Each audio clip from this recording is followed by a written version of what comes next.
industri entertainment sebagai ujung tombak ekonomi kreatif itu akan mencapai inflection point di mana Netflix mulai masuk, Disney Plus dan lain sebagainya. Jumlah layar juga bertambah terus gitu. Tapi kita belum bisa menjadi tuan rumah di negeri sendiri. Sekarang kita nggak bisa ngasih lihat ke mereka the full kayak apa nanti jadi filmnya. Sebaliknya begitu filmnya jadi kita undang mereka nonton, mereka semuanya nganga. Hah, ini loh toh yang gua kerjain. Sekitar 420 lebih. 420 animator dari sekitar 7 atau 8 company. Indonesia semua? 100% Indonesia. 100% Indonesia semua.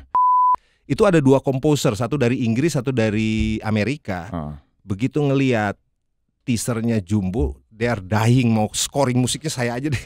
Ya, kasih special price dan lain sebagainya. Budget untuk ngebangun film animasi seperti ini dengan budget untuk kita bikin film feature movie yang ya let's say menengah lah, nggak kolosal banget tapi juga nggak ini, mahalan mana? Jauh dong. Jauh animasi. Jauh ya. Begitu di tengah jalan kita realize shit, storynya ternyata belum matang. Wah, itu mundurnya dan cost-nya bisa berlipat-lipat. Sekolah dengan temen-temen itu tuh sebenarnya jauh lebih enak daripada sekolah umum gitu. Iya betul. Iya kan kadang ngerasa lu teman-teman semua, lu tiap hari datang ketemu teman-teman. Bro Iksan nih, Pak Ketum kita nih, Ketua IKPL, dia nanya, berapa sih gaji Mas Heri? Dia nanya gitu deh. Diketawain aja San, dia cuman ketawa doang. Japri ya San, Japri.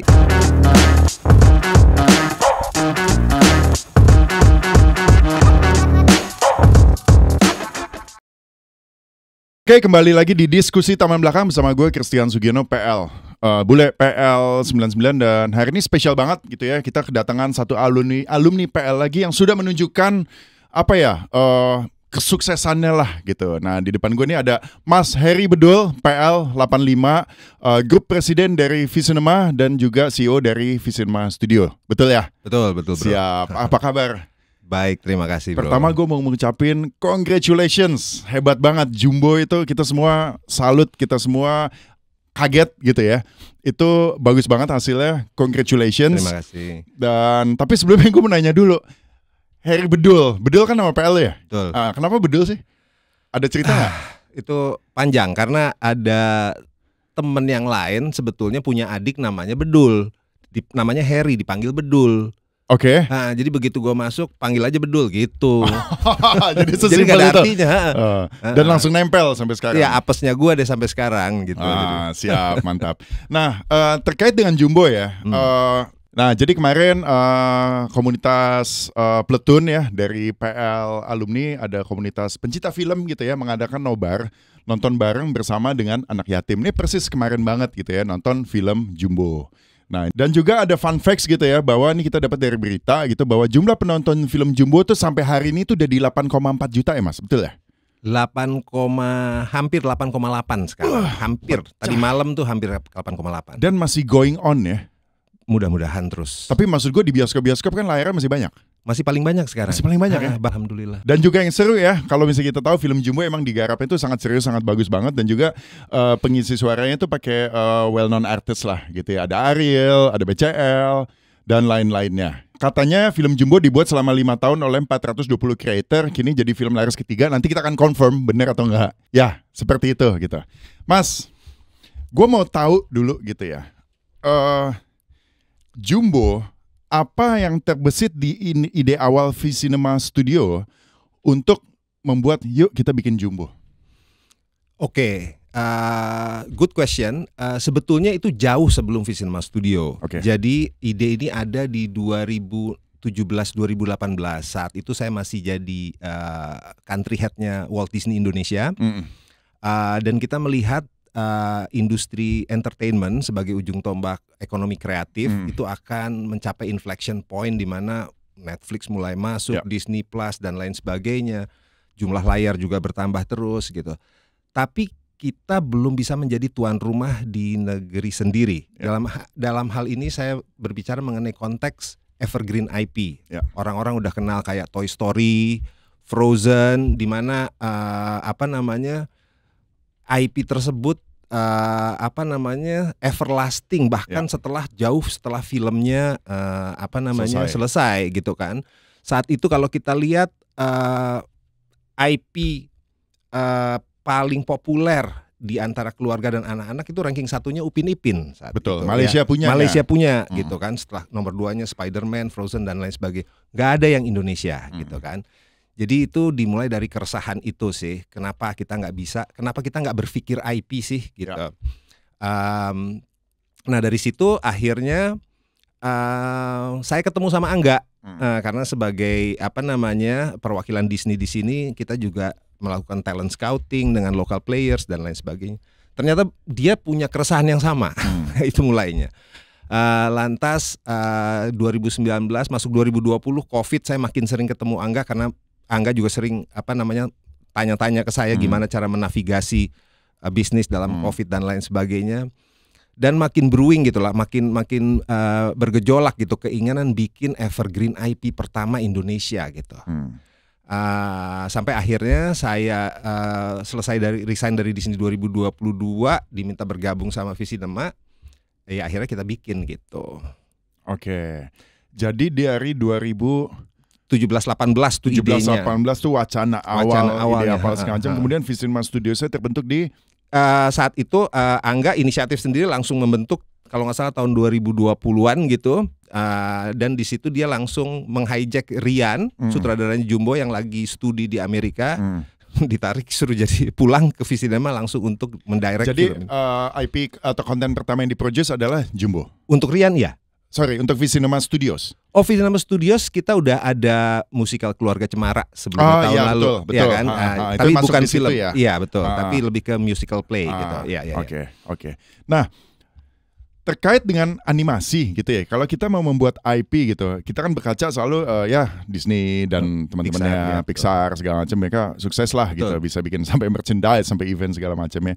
Di Indonesia, di Malaysia ada Upin Ipin gitu ya, yang sampai semua anak tuh suka, semua anak tahu gitu.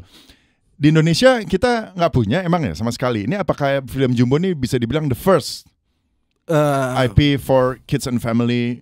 Konten? Dulu mungkin ada Unyil gitu kali ya, tapi nggak sampai dikembangkan sebagai IP sebetulnya. Itu hanya series weekly tiap minggu kalau nggak salah ya. Dulu ada Paraden dan lain sebagainya, tapi nggak di-manage seperti IP. Saya nggak tahu jawaban tepatnya, tapi mudah-mudahan ini bisa menjadi trigger untuk industri animasi di Indonesia untuk mulai berpikir IP. Betul. Karena ada bedanya tuh Mas Bro Chris, antara bikin feature film which is only one off gitu ya. Karena targetnya adalah audience. Sedangkan kalau evergreen IP itu kan throughout the ages, throughout the generation. Targetnya itu bukan cuma sekedar audience, tapi audience harus turn jadi fans. Karena begitu dia udah jadi fans, itu akuisisinya seumur hidup. Ya kan, sekali kita ngefans sama itu biasanya kita terus sampai tua. Betul. Sampai ke anak-anaknya malah kita educate untuk ngefans sama itu juga gitu. It's very smart move sih menurut gua. Kita teman-teman dari Visinema menciptakan IP yang dan sukses gitu untuk filmnya ditayangin sukses, dan semoga terus-terusnya itu tetap evergreen lah gitu. Amin. Nah, terima kasih. Terkait dengan produksi ya, kan gue syuting film juga, gue kurang lebih tahu lah kalau syuting film kita dapat skrip, kita ada reading, pre-production, syuting, dan kemudian promo gitu ya. Nah, kalau di film seperti animasi ya, bahasa kita film animasi, kayak Jumbo ini scriptwriter siapa? Rian juga, dengan ada dibantu oleh writer namanya Bida, panggilannya Bida. Oke. Nama aslinya Wida, kalau nggak salah, tapi panggilannya Bida. Ya, jadi dia menulis skrip. Kemudian skrip itu yang diolah oleh sutradara menjadi konten. Coba ceritain deh Mas prosesnya. Karena kita berpikir evergreen IP, kita harus ada beberapa disiplin yang kebetulan saya pelajari dari Disney dan Pixar yang harus kita lewatin gitu. Contoh saya ambil kesuksesan Disney Princess deh, kan ada Beauty and the Beast ya kan, ada Snow White gitu kan. Itu kan cerita tahun 60-an, tahun 40-an. Yet itu dia masih relevan. Kita bilangnya princess, which is kerajaan gitu. Tapi sebenarnya yang diproject oleh film tersebut bukan kerajaannya, tapi values, bravery, compassionate, values itu yang relevan throughout generation, mau generasi apapun, values tersebut tetap ada gitu. Jadi itu dulu dicari benang merah, values apa sih sebetulnya yang mau kita ceritakan. Jadi sama seperti Jumbo is about hope, is about legacy dari orang tua untuk anaknya, it's about loyalty of friendship dan lain sebagainya yang akan goes throughout generation gitu. Nah setelah itu kita pagerin, baru kita develop ceritanya gitu. Nah cerita tersebut setelah kita puas, values-nya jelas, aftertaste filmnya kira-kira jelas segala macam, lock, baru kita jadikan semacam director script gitu ya. Nah setelah director script kita harus voice act dulu. Oh jadi isi VO-nya dulu? Voice act, jadi bukan dubbing, tapi voice act. Jadi si yang mengisi suara itu acting, betul. Seolah-olah acting di film. Kenapa? Karena untuk dapetin emosinya, untuk dapetin vibrasinya dan lain sebagainya. Sorry, jadi untuk pemain ada reading juga ya? Ada. Pengisi suara maksud saya? Iya, ada. Itu makanya kita pakai voice act yang kredibel karena bukan cuma dubber, bukan cuma ngisi suara, dia harus acting gitu kan. Nah, setelah voice act jadi, baru kita bikin animatiknya. Nah, kira-kira gambarnya akan begini, actingnya akan begini gitu. Setelah itu kita lihat berapa aset animasi yang kita butuhkan, universe-nya yang mesti kita set up, kampungnya apa segala macam. Baru kita bikin asetnya. Setelah asetnya jadi, baru proses animasinya. Setelah proses animasi kita rendering dan lain sebagainya sampai jadi film gitu. Jadi kalau misalnya gue coba cerna ya, coba gue pahami gitu, berarti prosesnya pertama jadilah director script, yang kemudian si voice actor ini dia acting tapi hanya suaranya yang diambil. Betul? Ya, betul. Hanya suara yang diambil, dan kemudian suara itu kan ada emosinya, ada karakternya, ada segala macam. Baru animasi menyesuaikan dengan karakter dari si suaranya. Betul. Gitu ya? Oke. Gue pikir kebalik. Gue pikir tuh itu banyak dibikin yang salah. Gambarnya dulu baru diisi suaranya sesuai dengan adegan. Makanya banyak produk animasi yang kalau dilihat kita garing. Ya karena gitu. Karena animasi udah jadi terus isi suara dan betul. Gitu. Ya kan? Oke. Ini dibalik. Dan tapi emang praktis ini adalah praktis yang common dan seharusnya dilakukan kalau kita mau produce animation. Betul, harusnya. Feature film animation harusnya begitu. Harusnya begitu ya. Oke, paham. Nah, kemudian baru dibikinlah animasinya yang disesuaikan, dan kemudian seperti biasa di-cut dan jadilah sebuah film. Betul. Berapa orang animatornya atau timnya? Gini, jadi industri animasi Indonesia itu sebenarnya sejak saya zaman di Disney itu sebetulnya banyak banget orang-orang pinter di Indonesia, orang-orang kreatif ya, dari mulai director, animator dan lain sebagainya. Cuman spread, ya kan, dan nggak banyak gitu. Maksudnya nggak masif gitu jumlahnya. Jadi kita menggabungkan jagoan gitu, kita kumpuli jadi kayak Avengers gitulah. Ya, ada sekitar 420 lebih. 420 animator dari sekitar 7 atau 8 company. Indonesia semua? 100% Indonesia. 100% Indonesia semua.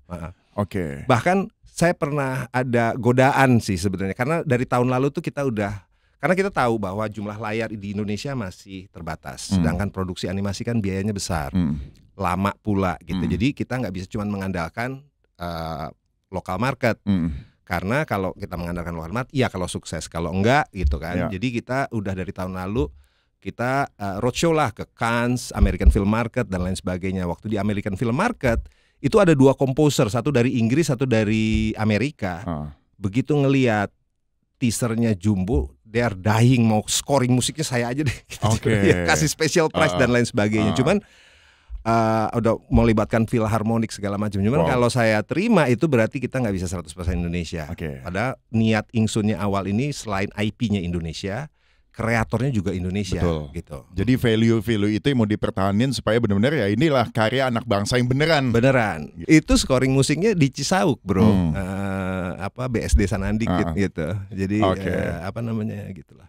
Nah, resource-nya banyak juga ya. Jadi animator, jadi tim yang kerja kalau misalnya film konvensional biasa director, astrada dan lain sebagainya ke bawah kru, kameramen, lighting sebagainya. Jadi kalau ini tuh produser, director, script dan teman-temannya langsung ke animator.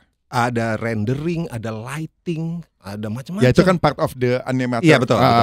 Jadi Jadi satu yang bikin aset karakternya, nanti satu yang ngatur worldnya atau mapnya gitu ya. Dan lighting seru ya. Betul ya. Sampai gerakan kameranya, Mas Chris. Jadi pada saat kita misalnya ini dialog ini ada di setting ini seperti ini, dengan siapa aset siapa, kameranya mau bergerak dari mana. Itu harus divisualisasikan karena kan animatornya harus tahu kameranya bergerak di mana supaya dia bisa bikin asetnya seperti sesuai dengan gerakan kamera gitu. Nah, yang ngatur gerakan kamera ini director dong. Soalnya nggak ada DOP di sini kan? Ada juga. Ada di film Jumbo. Ada. Kita lightingnya sama DOP itu pakai orang yang biasa nanganin live action shooting. Jadi kita benar-benar kita bikin lighting segala macamnya itu as realistic as possible di dalam animasinya. Oke, tetap ya. Jadi emang ada pihak-pihak krunya seperti itu. Karena gue penasaran banget sih kalau film animasi itu struktur krunya seperti apa. Gitu. Tadi Mas sempat bilang juga budget ya. Gue pengen tahu sih budget untuk ngebangun film animasi seperti ini dengan budget untuk kita bikin film feature movie yang ya let's say menengah lah, nggak kolosal banget tapi juga nggak ini. Mahalan mana? Jauh dong. Jauh animasi. Jauh ya? Even compare the biggest budgetnya lokal ya film ya untuk live action sama animasi masih jauh lebih banyak animasi. Karena prosesnya benar-benar nitty-gritty melibatkan banyak orang, melibatkan banyak proses. Ini kita harus approve scene by scene kan. Dan itu datang dari sources yang berbeda karena kita nggak mungkin cuman punya satu partner dan lain sebagainya dari bermacam-macam orang gitu. Ada quality controlnya dan lain sebagainya. Terus kalau disatuin nyatu apa enggak dan lain sebagainya jadi gitu banyak. Budgetnya gede berapa? Saya nggak bisa sebutin tapi gede banget pastinya. Ya itu salah satu kenapa orang-orang nggak ada yang mau initiate duluan gitu loh. Padahal sebenarnya kalau di desain sebagai evergreen IP, monetization-nya kan bukan cuma dari feature film, seterusnya setelah ini ada merchandising, ada licensing, ada segala macam dan lain sebagainya. Jadi emang harus berpikir panjang gitu. Apakah ini menjadi salah satu film termahal yang diproduce oleh Visinema Group? Pasti. Ini ya, film yang termahal yang pernah diproduce. Apakah ini juga menjadi salah satu film termahal yang ada di Indonesia dari segi budget production setahu Mas Heri? Setahu saya mungkin ya. Film termahal. Kan kita tahu tuh ada satu film yang termahal mungkin kalau nggak salah Susana ya, ada satu yang saya nggak tahu bener apa enggak tuh, tapi yang saya baca sih puluhan miliar apa berapa gitu.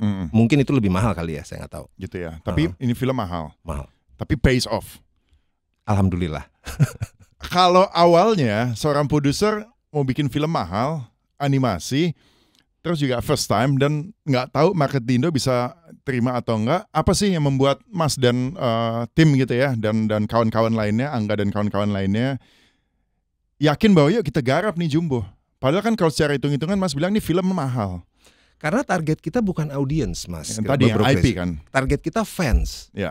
Kalau fans itu udah nggak rasional, udah emosional. Betul. Kan. Artinya kalau kita bisa membuat storytelling yang ngedrive audience menjadi fans, itu worth it banget.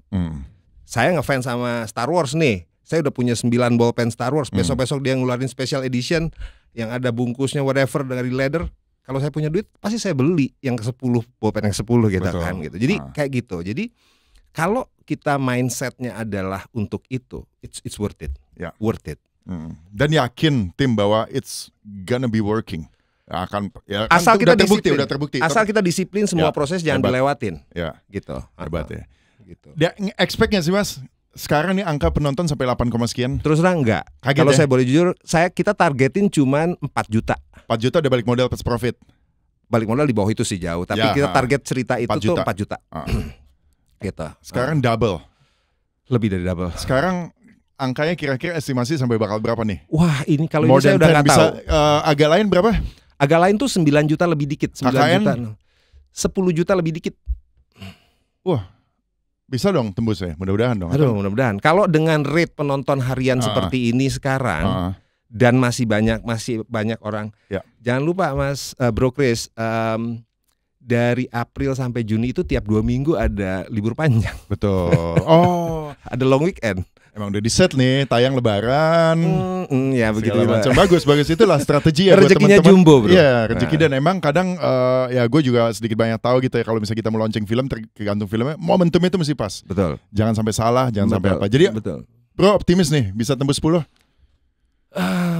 Bismillah. Dari rate dengan penonton sekarang itu bisa kecapai dalam waktu sebulan? Gini, karena kita kan sebenarnya nggak banyak banget budget marketing kita, Bro Chris ya. Kita udah banyak di production spendingnya. Jadi ini udah jadi filmnya masyarakat lah ya. Kalau masyarakat mau datang terus ke bioskop, iyalah.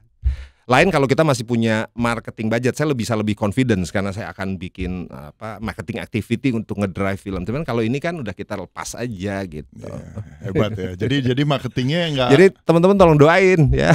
Pastilah, pasti. Lucu juga kan, nomor 1 itu film animasi gitu di Indonesia ya kan, lucu juga. Dan menurut gue ini angin segar bagus untuk industri film yang mungkin ya gue sih pemain juga gitu ya. Mungkin selama ini banyak didominasi oleh film-film yang emang produser pengen cuan cepat lah ya. Dia bikin horor segala macam gitu. Dan rasanya tuh di bioskop tuh jadi kayak monoton gitu film Indo. Meskipun banyak juga horor yang bagus gitu. Tapi dengan kehadiran Jumbo, ini ada angin segar yang lain. Ya gue gak tahu sih ini, mudah-mudahan ada company lain yang bikin sejenis. Tapi kalau di depan Mas Heri gue bilang mudah-mudahan gak ada, biar Visma terus loh, gitu. Enggak. Justru niat ingsun kita justru supaya lebih banyak orang begini. Kenapa? Karena kalau enggak, kita gini, kompetisi itu bagus ya. Bro Chris, kompetisi itu bagus. Kenapa? Karena itu ngebuka unlocking kita punya main. Wah nih storytellingnya udah next level, storytellingnya harus next level lagi dan lain sebagainya gitu. Karena kalau kita nggak ada reference point, repot juga kita setelah Jumbo gitu loh. Referensinya Jumbo terus gitu kan. Gue pengen tahu nih dari sisi seorang, berarti posisinya bro kalau di sini EP ya? Ya. Seorang eksekutif produser yang nggak yakin di awal pasti ada dong. Gue pengen tahu itu. Atau dari awal udah still yakin kita garap nih bareng, atau gue pengen tahu kegelisahan apa ketika mau garap ini, takutnya apa, tujuannya apa, supaya mungkin teman-teman bisa tahu juga gitu bahwa seorang produser EP Mas Heri ini ada sisi manusianya juga yang mungkin ada keraguan-raguan. Nah, pengen tahu nih. Terus terang begitu lihat story-nya dan animatiknya, saya udah confident. Saya udah confident. Kenapa? Karena semua prinsip-prinsip evergreen IP udah ada semua. Semua karakternya itu ada pendalamannya. Ada reasonnya why they do like this, they behave like this gitu. Dan human. Jadi audiens tuh bisa resonate. Itu makanya kalau kita baca sekarang dari sosial media segala macam, ada yang ngefans ke Don, ada yang ngefans ke Atta, ke Nurman, ke Mary dan lain sebagainya, Mai dan lain sebagainya. Itu karena memang secara evergreen IP itu memang harus di-establish seperti itu gitu. Nah, waktu kita lihat, waktu pertama kali saya gabung, saya lihat prosesnya udah progress, itu kita make a decision untuk ngedelay project ini. Karena saat itu belum siap. Delay tayang. Hampir 1 tahun lebih kita delay. Ya, karena karena gini, kita kan pengen standar di sini. Sementara industri biasanya ngedeliver standar di sini. Pada waktu kita force untuk mencapai standar ini, banyak yang hasilnya tuh nggak sesuai, integrity asetnya lah, begitu kita lihat ternyata optimal dan lain sebagainya, sehingga harus dibalikin lagi dan lain sebagainya. Karena kita pengen benar-benar film ini flawless dari sisi quality-nya tuh. Nunjukin bahwa nih orang-orang Indonesia udah bisa loh bikin animasi kayak begini gitu loh. Jadi itunya kita pelihara. Ya memang ada suffering sedikit gitu loh, dimana kita harus ada beberapa vendor yang kita ganti dan lain sebagainya gitu kan. Tapi ya alhamdulillah setelah kita delay, ya hasilnya ya seperti yang kita lihat. Mas, ceritain dong kalau produksi film animasi Jumbo, part yang paling susahnya, paling challengingnya itu di bagian mana? Story development. Kenapa? Karena begitu story udah lock, itu point of no return kan. Lu harus terusin dengan asset development, voice dan lain sebagainya. Itu udah jalan. Kalau sampai begitu di tengah jalan kita realize shit, story-nya ternyata belum matang.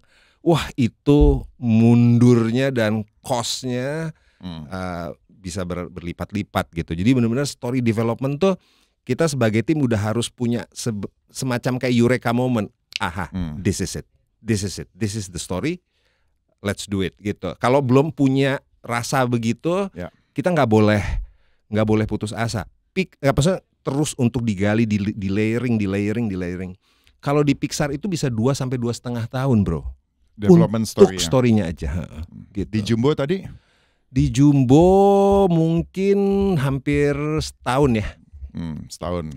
Bolak-balik, betul. Nah, kemudian kalau ketika masuk production ya, yang paling challenging apa? Tadi mungkin sempat gue dapat itu untuk menjaga ya asetnya harus bagus lah, tampilannya, productionnya harus bagus. Tapi spesifiknya apa sih yang challenging? Kalau dalam proses Jumbo ini sendiri adalah perbedaan ekspektasi antara, karena gini, misalnya kita pakai vendor A, dia kan cuma ngerjain one aspek gitu ya. Kalau dia biasa dulu nyerahin dengan quality segini, mereka bingung kok segini nggak approve gitu kan, ya kan? Padahal kalau mereka udah bisa lihat bahwa aset yang kita minta quality segini, kalau udah jadi scene-nya itu kayak gini loh, mereka kan nggak lihat. Nah itu kan, itu challenging-nya. Jadi di operasional itu banyak banget firefighting, banyak banget istilahnya ya, mengconvince, karena kita nggak bisa ngasih lihat ke mereka the full kayak apa nanti jadi filmnya. Sebaliknya begitu filmnya jadi, kita undang mereka nonton, mereka semuanya nganga, hah ini loh toh yang gua kerjain gitu. Iya. Mereka sendiri kaget sendiri gitu. Tapi sekarang kan jadi enak. Nah kan bener kan. Jadi kalau misalnya kayak begini tuh aset integrity-nya harus begini. Ini supaya begini, supaya kalau di render, supaya kalau dikasih lighting dari belakang dapatnya begini gitu. Kalau aset integrity-nya sapar, begitu kita kasih lighting blobor ntar warna gitu kan. Oke. Nah, kemudian terkait dengan pemilihan, kenapa pemilihan voice actor? Voice actornya itu Ariel, ada BCL dan Chico tuh jadi kambingnya dan lain sebagainya. Pengen tahu deh cerita di balik itunya. Gini, the whole movie itu desain untuk tadi saya sebutkan evergreen IP, tapi ini harus jadi experience buat audiensnya. Jadi komponen acting, walaupun kelihatannya dalam bentuk animasi, tapi kalau dimulai dengan voice act yang benar, itu kalau nanti Bro Chris lihat filmnya, perhatiin aja salah satu karakter, itu akan kelihatan kayak dia acting gitu. Kenapa? Karena yang kerja keras animatornya, ngikutin actingnya gitu, ngikutin tekanan suaranya. Kalau tekanan suara lagi keras gitu-gitu segala macam, beda ininya, raut mukanya dan lain sebagainya gitu. Jadi itu yang menurut saya juga harus tercapai di proyek ini, makanya kita ambil itu. Sama komponen musiknya bro, karena one of the strength dari film ini itu adalah komponen musiknya. Dan sekarang udah viral banget tuh musik, selalu ada di Nadimu, 23 juta kalau nggak salah view-nya. Gila ya. Semua is all about this movie itu sukses lah gitu. Aduh, beyond our wildest dream. Iya, gila sih. Tadi gue juga dengar selentingan ya pas kita nongkrong, katanya bro waktu di PL suka bolos ya, gimana? Cerita-cerita zaman dulu dong. Rahasia. Katanya gue denger, jadi temen-temen ya kalau di PL nih katanya Bro Harry nih suka absen, tapi sukses jadinya. Masa-masa jangan PL diikutin ya bro, itu kebetulan kok. Di PL tahun-tahun segitu apa sih, ada nggak cerita lo di SMA yang ngebentuk karakter lo sampai sekarang lah gitu mungkin? Apa yang lo mau sampaikan tentang PL tuh apa sih? Gue tuh sebenarnya kenapa bolos, dulu itu gue dari SMP tuh dikenalin olahraga sama almarhum bokap. Bokap gue tuh meninggal tahun 83, jadi sebelum gue lulus SMA bahkan itu golf. Sebegitu seriusnya gue jadi ikut tim nasional gue. Tim nasional golf? Nah, golf junior. Umur dari 13 gitu, gue udah tim nasional. Jadi pada saat gue masuk PL, ya gue banyak bolos latihan bro. Oh bolos buat yang produktif gitu ya. Gue lebih suka olahraga saat itu gitu. Ya tapi bisa lah ngejar dengan mungkin nyontek-nyontek dikit gitu. Ya nggak apa-apa, nggak apa-apa, yang penting ngerti kan. Tapi apa tentang PL-nya sendiri gitu? Apa sih yang lo bisa sampein atau value apa yang lo dapat ketika lo sekolah di PL pada saat itu tahun 85 lo lulus sekolah laki semua, dan apakah yang ada hal-hal yang membentuk karakter lo? Kalau gua ngelihat dari PL itu ya tentunya kita tahu lah ya brotherhood. Tapi gua tuh datang dari SMP negeri sebetulnya bro, masuk ke PL. Itu langsung growing up in an instant gitu rasanya gitu. Karena lo male to male semuanya. Lu nggak suka lu selesaiin aja gitu. Dulu kan kita guru olahraga, lu masih Bobby nggak? Bobby kan? Sempat Bobby ya. Nah itu kan dimasukin aja ke ruang itu tuh kan. Diadu gitu dan lain sebagainya.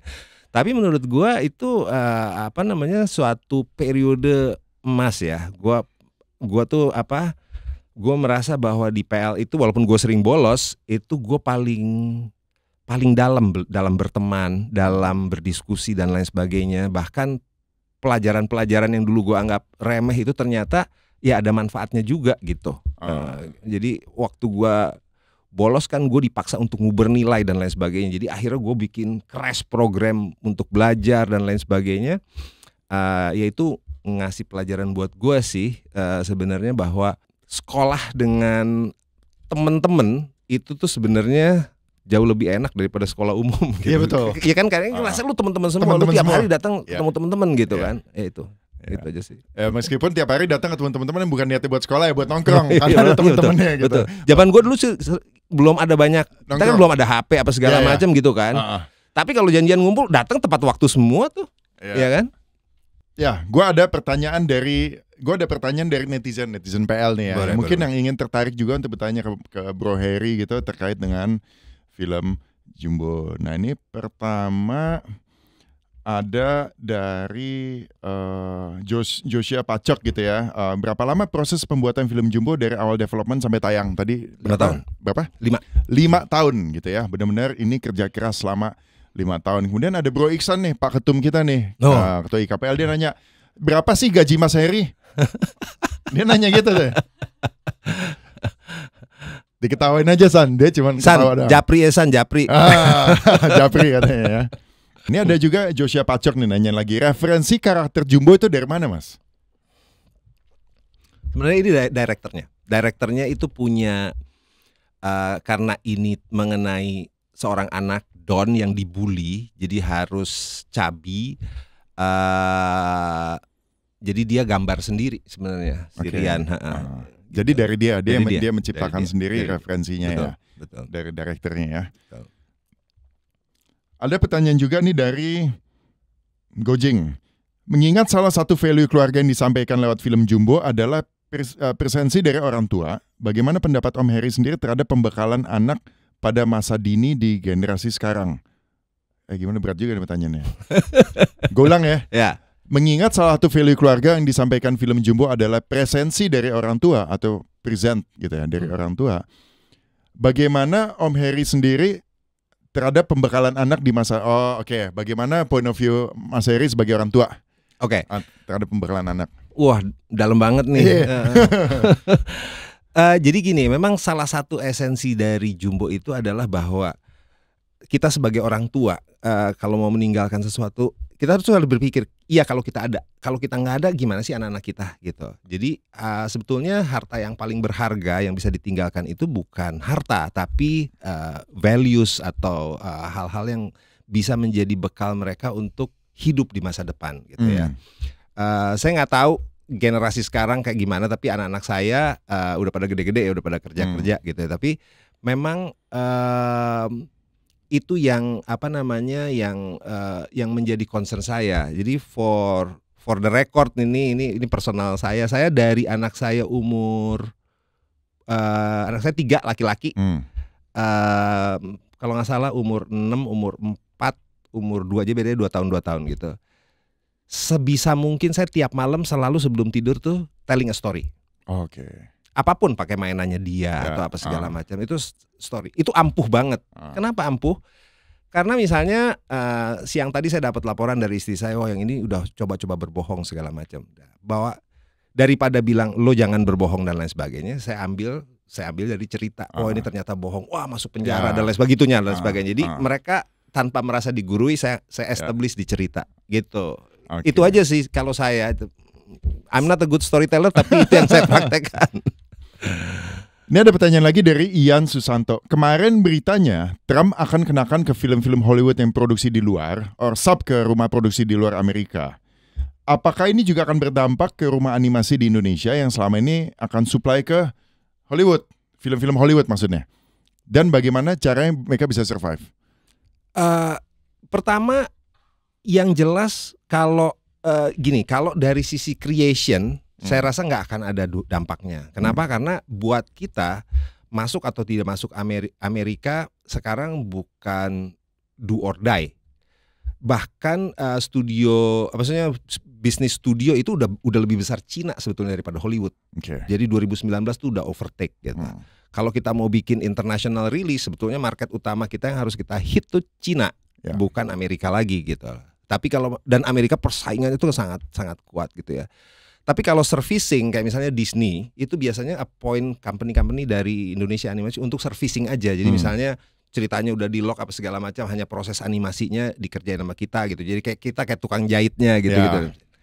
Yang nggak benefit ya company tersebut. Betul. Karena jadi high cost mereka, ya kan. Jadi saya nggak yakin itu bisa jalan sebetulnya. Karena kalau nggak film mereka sendiri yang kena hit. Iya kan. Emang aneh itu. Aneh makanya. Oh ini tadi ada pertanyaan juga dari Dika gitu ya. Mas katanya waktu SMA sebandel apa? Dan bagaimana kebandelan itu bisa membantu Mas seperti sekarang? Wah, gue nggak tahu ya. Mestinya tanya temen-temen gue bandel apa enggak? Perasaan gue sih nggak bandel. Gue cuma kabur-kabur dikit gitu kan. Gitu ya. Ada lagi nih dari Al Sandi Suarjono nih. Ada di PL ada Sandi Uno. Nah ini Sandi UFO. Mas, apakah ada keinginan untuk membuat animasi mengenai UFO, alien dan anak di Indonesia? Secara dimensi, maksudnya universal itu adalah suatu objek yang menarik karena UFO, Indonesia dan lain sebagainya itu juga merupakan sesuatu yang bisa bisa di highlight sebagai bungkus suatu cerita. Tapi again, karena kita ambil dari niat untuk nge-buildnya bukan cuman one off entertainment product tapi evergreen IP. Ya kita harus establish dulu dari values cerita apa yang mau kita sajikan, values apa yang akan stay dengan IP tersebut, baru kita bikin gitu. Setuju. Oke, ada juga dari Bram Novendra, Tisong gitu. Setelah kesuksesan Jumbo sebagai film animasi Indonesia pertama yang rilis global, apa planning atau goals atau harapan ke depannya buat Visinema di masa mendatang dan juga untuk Jumbo ini sendiri? Oke, jadi sebenarnya kita tuh punya competitive advantage, bro. Untuk film sekelas Jumbo, kalau dibikin dengan budget di Eropa dan lain sebagainya, itu mungkin 3-4 kali lipatnya. Dengan Jumbo kita harapkan komunitas animator di seluruh dunia bisa lihat, oh Indonesia bisa bikin loh dengan kualitas seperti ini dan dengan cost yang relatif lebih yang murah kompetitif dan lain sebagainya. Jadi itu kan akan mendorong demand dan itu akan mendorong industri kita gitu. Jadi kedepannya harapannya lebih banyak orang-orang yang percaya bahwa jadi animator itu nggak mati suri, kita bisa gitu loh. Yang penting storytellingnya, gitu aja. Storytelling is key gitu. Karena kalau dari sisi teknikal apa segala macam, percaya deh orang Indonesia tuh bisa banyak yang pintar, banyak yang pintar, bisa.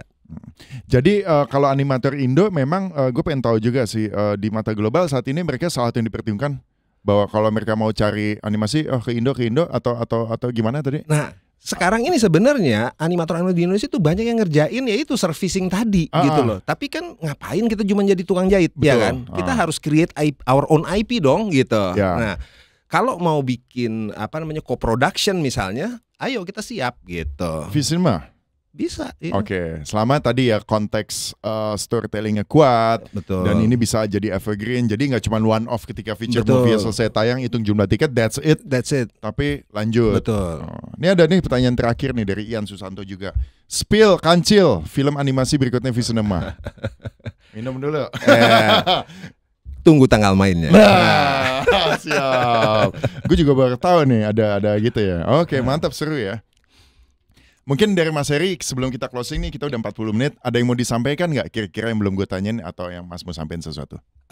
Nggak, sebenarnya gini, buat teman-teman yang berkecimpung di ekonomi kreatif khususnya entertainment, menurut saya ini suatu kesempatan besar. Gini Bro Chris, Indonesia dari sisi ekonomi development ya, terlepas dari kita kondisinya lagi rada-rada gelap sekarang ini mungkin ya, tapi kalau dilihat tren panjang sebenarnya 2040 atau 2045 macam-macam studi udah bilang kita akan jadi economic power nomor 4 di dunia. Because of the sheer population kita kan. Cuman kita kan jangan jadi konsumen doang dong gitu kan. Nah, kreatif ekonomi atau entertainment itu bener-bener demokratis. Asal lu punya ide, lu punya storytelling, bisa. Buktinya Parasite film Korea bisa Academy Awards kan, Oscar dan lain sebagainya. kita tuh bisa. Jadi kalau teknologi mungkin udah jauh ngejarnya, ya kan? Apalagi aspek-aspek militer, apalagi dan lain sebagainya. Tapi kreatif ekonomi itu paling demokratis gitu. Jadi ayo sama-sama kita bangun gitu loh dari sektor ini gitu loh. Jadi kita pengen bener-bener banyak orang Indonesia yang jadi kreator gitu. Gue ngelihatnya ini momen ya, momen film Jumbo sekarang ini tuh persis kayak tahun 2001-2002 ketika AADC muncul. Betul. Ya itulah menggairahkan kembali industri film Indonesia yang ikonik. Jadi ada milestone ikonik. Dan sekarang nih di 2025 ada Jumbo, milestone film animasi yang itu mungkin mudah-mudahan bisa menggairahkan yang animasi. Amin ya Rabbal Dimulai Alamin. dari Jumbo. Amin. Hebat sih. Amin. Siap. Mas Heri Bedul PL85, thank you banget. Bro Chris, terima kasih sama-sama. Terima kasih so much. Gua doain Jumbo terus sukses. Amin. Gak cuma di filmnya akan tayang dan juga nanti IP seterusnya dan juga berkelanjutan bisa bagus dan tentunya ada manfaatnya buat orang Indonesia yang nonton ataupun keluarga dan lainnya. Amin. Siap. Terima kasih. Terima kasih ya Mas. Yuk. Makasih. Sekolah sumber ilmuku, sekolah bala